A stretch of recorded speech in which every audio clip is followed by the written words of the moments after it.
Енді Ақмола облысы, өздеріңіз білесіздер, Қазақстан бойынша алда келе жатқан курорттық аймақ қой. Бізде енді мынау бір емес, 3 ұлттық табиғи паркымыз бар. Біріншісі Көкшетау. Оған Көкшетау паркына мінеки осы Зеренді жері кіріп отыр. Ана жерде Бурабайымыз бар. Одан кейін Бюратай деген паркымыз бар.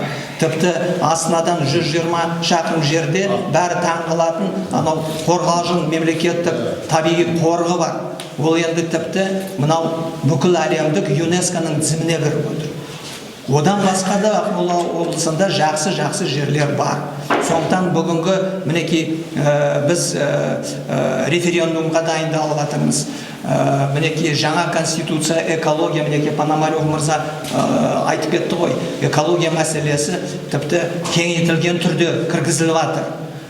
Мінеки президенттің ұсынысымен өткізіп жатқан таза Қазақстан акциясының өзі бізді қуантатын, енді миллиондаған қазақстандықтар қатысып жатыр сол акцияға.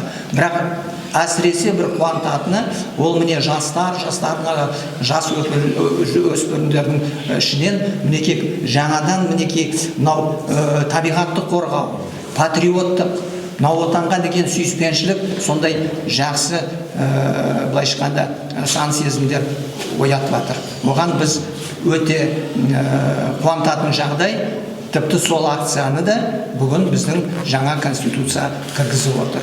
Ал енді Ақмола облысы енді бір жаздың өзінде 1 миллионнан астам туризм қабылдайды. Жылын алатын болсақ 1,5 миллионнан асады.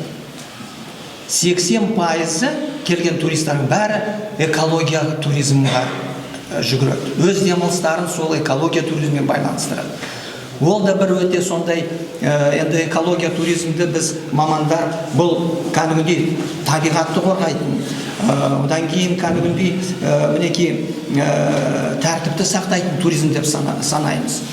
Сондықтан осы қазір кезде осы экология мәселесін көтеріп, сол неге үлкен сондай статус деуге болады беріліп жатқанға біз өте қуаныштымыз. Біздің туризм саласында мыңдаған істеп жатқан қызметкерлер бар.